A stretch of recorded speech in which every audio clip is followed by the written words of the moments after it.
Bismillahirrahmanirrahim. Assalamualaikum warahmatullahi wabarakatuh. Kembali lagi dengan saya Imam Pratama di ISO Channel, tepatnya ilmu seputar obat. Nah, video kali ini saya membahas mengenai obat-obat kontrasepsi bagi yang sudah berkeluarga ya teman-teman. Nah, jadi di sini ada beberapa tipe obat yang saya bahas, yaitu secara oral, ada juga secara suntik, ada juga secara implan. Nah, sebelum itu kita bahas pada video kali ini. Bagi teman-teman yang belum subscribe ataupun tekan tanda loncengnya, jangan lupa. Semoga bermanfaat buat teman-teman.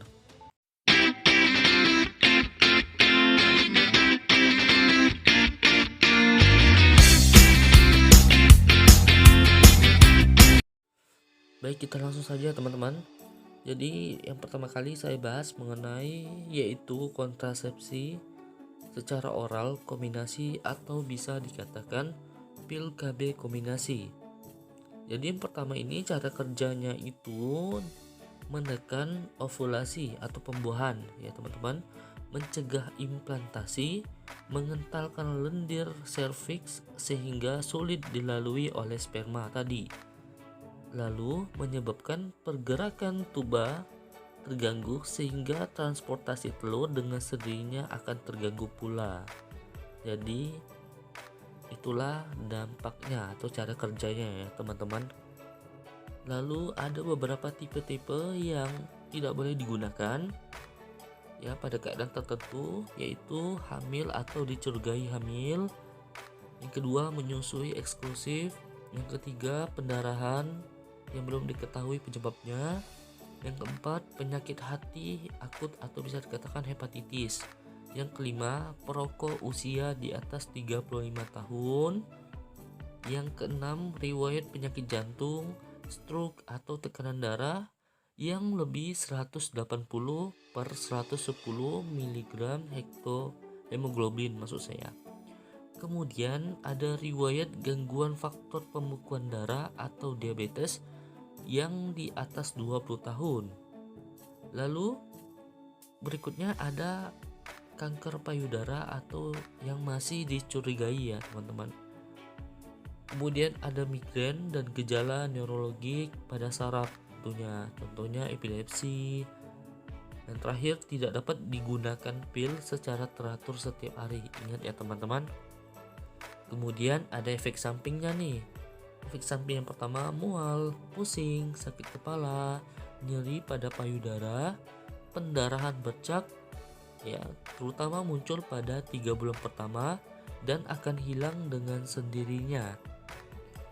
Efek samping yang kedua yang berat itu nyeri dada hebat, batuk, napasnya mulai pendek, kemudian sakit kepala, nyeri, terus nyeri pada bagian perut yang hebat, kehilangan penglihatan atau kabur ya. Segera hentikan pil KB ini bila timbul efek samping berat yang tadi sudah saya sebutkan. Lalu ada petunjuknya nih penggunaan pil KB kombinasi. Yang pertama, pil diminum setiap hari, lebih baik pada saat yang sama setiap hari. Yang kedua, sangat dianjurkan penggunaannya pada hari pertama haid. Yang ketiga, bila lupa minum satu pil, yaitu hari 1 sampai 21, sebaiknya minum pil tersebut segera setelah ingat, walaupun harus minum 2 pil pada hari yang sama. Tidak perlu menggunakan kontrasepsi lainnya. Yang keempat, bila lupa 2 pil atau lebih hari 1 sampai ke 21, sebaiknya minum 2 pil setiap hari sampai sesuai jadwal yang ditetapkan. Juga sebaiknya gunakan metode kontrasepsi sampai telah menghabiskan paket pil tersebut. Kemudian ada untuk sediaannya teman-teman, itu ada 3. Yang pertama itu monofasik, jadi sediaan 1 tablet ya. Ini yang jumlahnya 21 tablet. Satu pak itu isinya 21 tablet ya teman-teman. Jadi berikan tenggang waktu 7 hari sebelum mulai dengan pak yang baru. Nah gitu ya teman-teman. Kemudian ada lagi sediaan monofasik yang bentuk sediaannya 28 tablet. Setelah selesai 1 pak tadi, langsung dilanjutkan dengan pak yang baru lagi ya teman-teman. Yang ketiga itu sediaan trifasik, mulai dengan tablet berjumlah 6 pada hari pertama daur haid. Nah, ini ada beberapa sediaan pil KB yang beredar di Indonesia, jadi teman-teman bisa pilih aja salah satunya. Ya, saya tampilkan beberapa ya teman-teman. Yang pertama itu ada pil KB andalan, itu yang paling banyak digunakan ya. Contohnya Microdiol, Microginon, Panak. Ini dalam satu merek ya teman-teman. Komposisinya ini sama, 21 tablet, masing-masingnya mengandung levonorgestrel 150 mikrogram dan ethinyl estradiol 30 mikrogram. Jadi 7 tablet placebo. Totalnya 28 tablet ya. Untuk keterangannya itu dosis 1 tablet per hari selama 28 hari berturut-turut. Lalu ada merek dagang Yasmin, isinya 21 tablet juga ya, masing-masing mengandung dospirone ya 3 mg dan ethinyl estradiol 30 mikrogram. Totalnya 21 tablet. Jadi 1 tablet per hari itu selama 20 hari berturut-turut, diikuti dengan interval bebas ya tablet selama 7 hari. Yang ketiga ini ada Yaz 24 tablet, masing-masing mengandung dospirone ya 3 mg dan ethinyl estradiol 20 mikrogram, 4 tablet placebo. Jadi totalnya 28 tablet teman-teman. Dosisnya itu 1 tablet per hari selama 28 hari berturut-turut. Jadi diminumnya 1 hari ya teman-teman.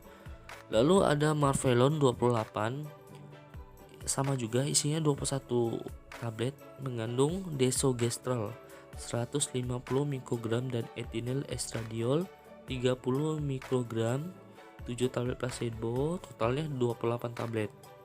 Ini sama cara peminumnya, jadi mulainya dari hari pertama siklus haid tanpa terputus ya teman-teman. Lalu ada Mercilon 28, isinya sama kandungannya teman-teman. Jadi dia itu merek ya hampir sama dengan Marvelon ya cara minumnya. Lalu ada Ginera 21 tablet ya, masing-masing mengandung Gestoden 75 mg dan ethinyl estradiol 30 mikrogram. Totalnya 21 tablet aja nih teman-teman. Jadi dapat dimulai hari ke-1 menstruasi diikuti dengan 7 hari bebas tablet. Nah, itulah kontrasepsi yang digunakan secara oral, cara minum. Yang kedua yaitu kontrasepsi secara suntikan. Bagi teman-teman yang menggunakan kontrasepsi secara suntik, perhatikan baik-baik, ada 2 bentuk ya. Vial mengandung yang 25 mg depo, isinya itu medroksiprogesteron asetat dan 5 mg estradiol sipinoat yang diberikan injeksi secara otot. Jadi diberikan disuntik di otot ya teman-teman, intramuskular itu. Jadi sebulan sekali. Contohnya itu Ciclofem. Lalu yang kedua ada vial yang mengandung 50 mg norethindrone enantat dan 5 mg estradiol valerat yang diberikan secara suntik di otot juga ya teman-teman, yaitu sebulan sekali juga. Perlu diketahui untuk cara kerja suntik KB, yaitu dia menekan ovulasi pembuahan, mengentalkan lender serviks sehingga sulit dilalui oleh sperma, menyebabkan perubahan pada endometrium, atrofi sehingga implantasi tadi terganggu, menghambat transportasi gamet oleh tuba sehingga tidak ada terjadinya pembuahan di rahim. Nah, untuk kontraindikasinya teman-teman, ini ada beberapa yang tidak boleh digunakan untuk suntik KB. Ini hampir sama dengan cara pil KB tadi ya teman-teman. Mungkin ada penambah sedikit, yaitu di poin 2 terakhir, yaitu kelainan pembuluh darah yang menyebabkan sakit kepala atau migrain. Kemudian ada keganasan payudara. Yang lainnya sama ya teman-teman. Untuk efek samping ada 3. Terjadi perubahan pola haidnya seperti tidak teratur, pendarahan bercak, atau pendarahan sela ya sampai 10 hari. Yang kedua, mual, pusing, sakit kepala, nyeri pada payudara yang ringan. Terus Efek samping berat, nyeri dada hebat, napas pendek, sakit kepala hebat, gangguan penglihatan, serta nyeri tungkai pada hebat. Untuk petunjuknya, jadi suntikan kombinasi tadi diberikan setiap bulan secara otot. Klien diminta datang setiap 4 minggu. Jadi diminta datang setiap 1 bulannya. Untuk suntikan pertama dapat diberikan dalam waktu 7 hari siklus haid, tidak memerlukan kontrasepsi tambahan. Yang ketiga, bila suntikan pertama diberikan setelah hari ke-7, jadi hari ke-8 maksudnya, klien tidak boleh melakukan hubungan seksual atau digunakan metode kontrasepsi lain selama 7 hari. Nah, itulah tadi penjelasan mengenai kontrasepsi secara suntik. Lalu berikutnya kita bahas kontrasepsi secara implan.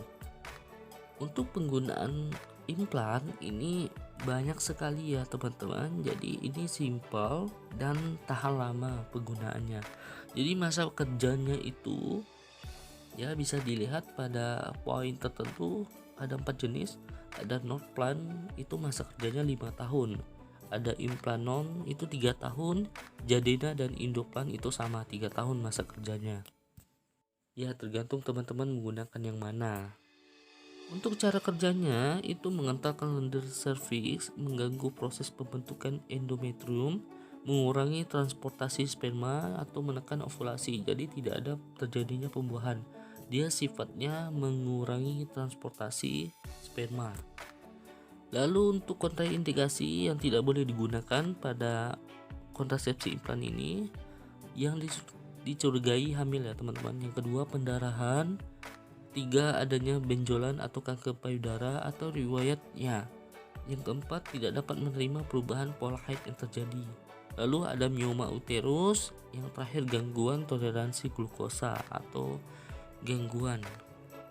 Kemudian ada efek samping kontrasepsi implan ini ya, perubahan pola haid, pendarahan bercak spotting, terus ada lagi nyeri kepala ya, peningkatan penurunan berat badan, nyeri pada payudara dan perasaan mual, pusing dan perubahan mood. Lalu petunjuk penggunaannya, implan dapat digunakan setiap saat selama siklus haid, hari kedua sampai hari ke-7. Bila klien tidak haid, insersi dapat dilakukan setiap saat, asal saja diyakini tidak terjadi kehamilan. Klien harus menggunakan metode kontrasepsi lain selama 7 hari. Nah, itulah penjelasan secara detail penggunaan obat kontrasepsi, baik itu secara pil, implan, dan suntikan. Jadi tergantung teman-teman cara penggunaannya tadi. Semoga bermanfaat buat teman-teman yang saat ini menjalani program KB. Ya, yang penting jaga kesehatan sekarang. Oke, mungkin itu saja bisa saya sampaikan pada teman-teman. Wabillahi taufik wal hidayah. Wassalamualaikum warahmatullahi wabarakatuh.